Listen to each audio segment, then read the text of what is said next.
Assalamualaikum warahmatullahi wabarakatuh. Alhamdulillah.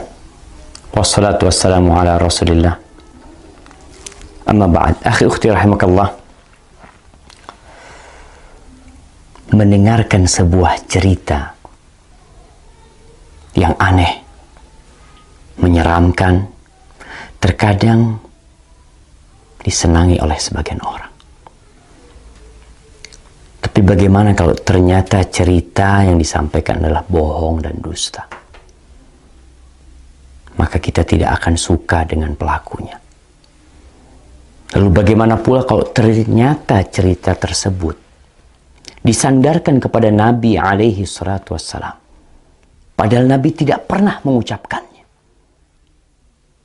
Kalau di negeri kita sekarang, pemerintah sedang memerangi hoax, dusta, maka para ulama umat Islam sejak dahulu kala memerangi dusta atas nama Nabi alaihi salatu wassalam. Tadi pagi ana mendapatkan kiriman sebuah video pendek yang menceritakan tentang bakal terjadi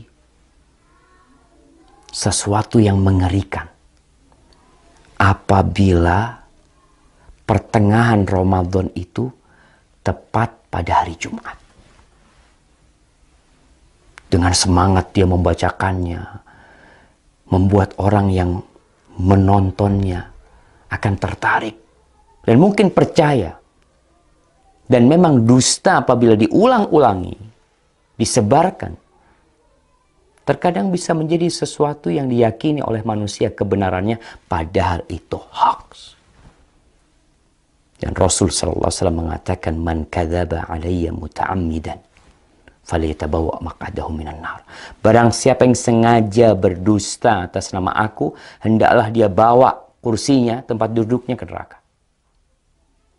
Maka jangan mudah-mudah menyebarkan hadis palsu, hadis dhaif, kecuali memberikan penjelasan.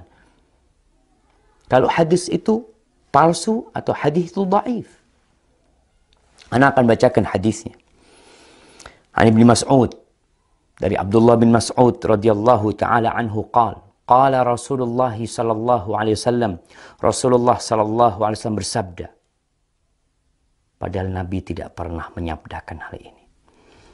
Idza kana sayhatun fi Ramadan fa innahu yakunu ma'ma'atun fi Syawal wa tamyizul qabail fi Dzil Qa'dah wa tasfikud dima' fi Dzil Hijjah والمحرم وما المحرم يقولها 3 مرات هيهات هيهات يقتل الناس فيه هرجا هرجا قلنا وما الصيحة يا رسول الله قال هذه في النصف من رمضان ليلة الجمعة فتكون هذه توقظ النائم وتقعد القائم وتخرج العواتق من خدورهن في ليلة جمعة في سنة كثيرة الزلزال والبرد فإذا وافق شهر رمضان في تلك السنة ليلة الجمعة فإذا صليتم الفجر من يوم الجمعة في النصف من رمضان فادخلوا بيوتكم وأغلقوا أبوابكم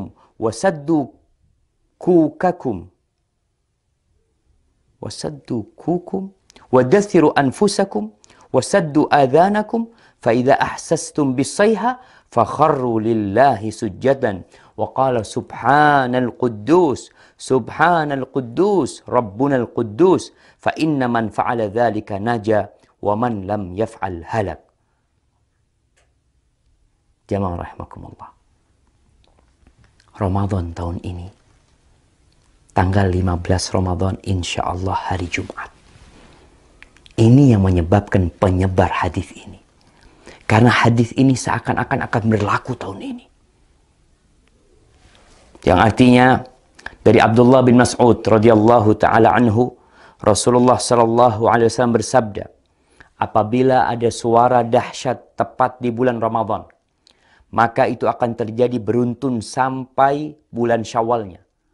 Banyak di antara golongan manusia lebih memisahkan diri. Mereka bergerombol-gerombol di bulan Dzulhijjahnya. Pertumpahan darah banyak terjadi di bulan Dzulhijjah tersebut. juga semakin klimak ketika masuk di bulan Muharram. Rasulullah SAW menyebutkan hal itu 3 kali.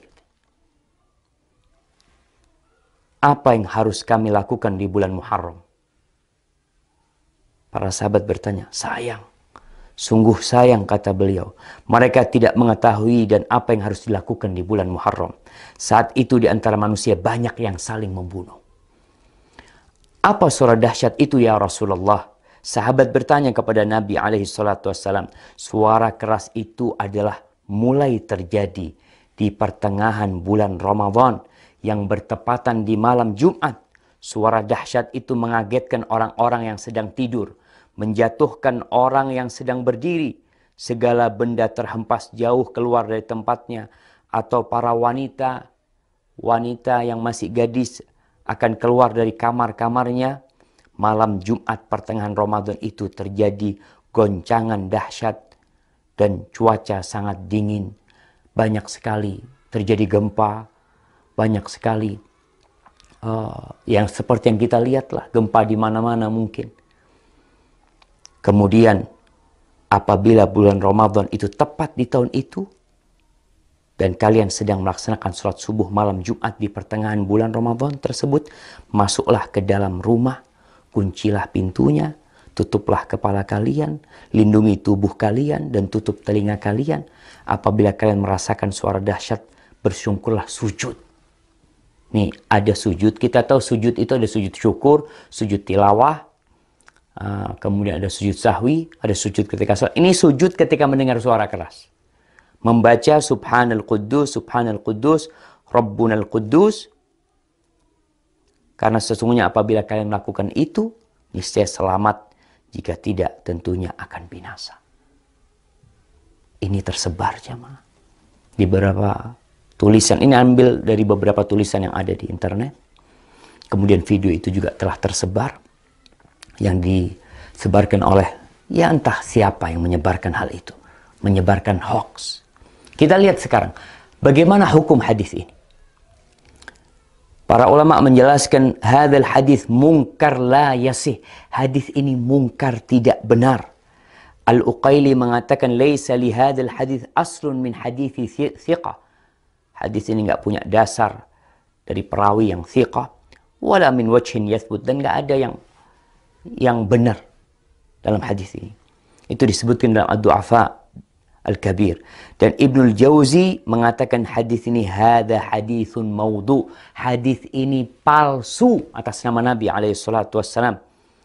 Kemudian Syekh Albani mengatakan maudhu'un, hadis ini palsu, diriwayatkan oleh Nuaim ibn Hammad dalam kitab Al-Fitan.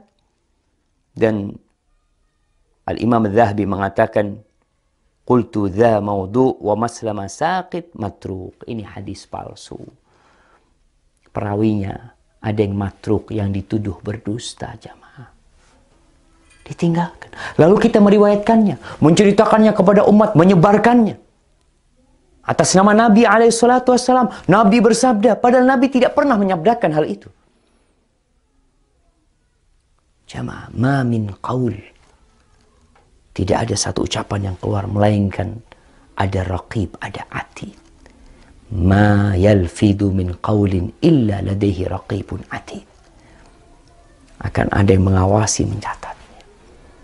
Tapi mungkin sebagian mengatakan, Ustadz kan boleh meriwayatkan hadis dhaif. Kan ada ulama yang berpendapat seperti itu. Kan ada khilaf di antara para ulama. Nah, Anda akan sebutkan para ulama yang membolehkan meriwayatkan hadis dhaif. Yang pertama, mereka mengatakan ini dalam fadailul a'mal. Dalam fadilah beramal. Bukan dalam menceritakan hal yang gaib. Yang mana itu berkaitan dengan akidah seorang hamba nanti. Boleh mengamalkan hadis-hadis dhaif dalam fadailul a'mal dengan catatan 3. Yang pertama, hadisnya tidak terlalu dhaif. Kalau yang tadi palsu. Yang kedua, hadis ini masuk dalam kaidah umum sebenarnya. Yang ketiga, tidak boleh meyakini ketika mengamalkan bahwa itu dari Nabi SAW. Hanya orang ini hati-hati mengamalkannya.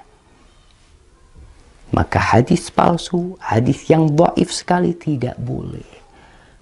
Kalau antum mau menyampaikan sebuah hadis yang dhaif, sampaikan kalau ini dhaif, kalau ini palsu, agar orang faham dan mereka tidak tertipu dengan apa yang kita sampaikan.